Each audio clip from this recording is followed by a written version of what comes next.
ஹே நிலாக்கா, hi. Hi. என்னடா அன்னைக்கு என்கிட்ட வரும்போது அழுதுட்டே வந்த, இன்னைக்கு என்னடா இவ்வளவு சந்தோஷமா இருக்கிற?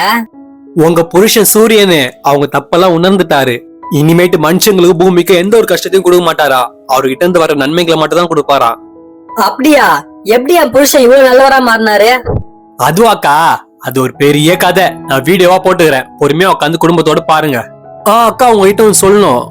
உங்க புருஷன் நட்சத்திரத்தை ஒப்பாட்டியே வச்சுக்கிறான்னு சொன்னீங்கல்ல, அது ஒப்பாட்டி இல்லக்கா, அவரு கூட பிறந்த தங்கச்சிக்கா. சின்ன வயசுல காணாம போயிடுச்சா, இப்பதான் தேடி கண்டுபிடிச்சுக்கிறாங்களாக்கா. நீங்க தப்பா நினைச்சிட்டு இருக்கிறீங்க.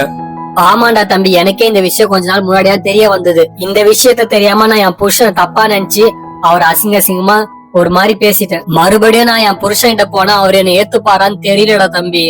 கா, உங்க புருஷன் உங்ககிட்ட பேசுறதுக்கு ரெடியா இருக்காங்க. நீங்க போய் பேசினா மட்டும் போதும். என்ன தம்பி சொல்ற, உண்மையாவா? நிஜமா தான்க்கா, பிராமிஸா சொல்றேன். ஏ ஜாலி, அப்போனா நான் இப்பயே போய் பேசுறேன். நான் உங்களுக்கு வாக்கு கொடுத்த மாதிரி உங்களையும் இந்த பூமியையும் சூரியன் கிட்ட இருந்து காப்பாத்திட்டேன். இப்ப நான் ஓய்வு எடுக்க போறேன். பாய்.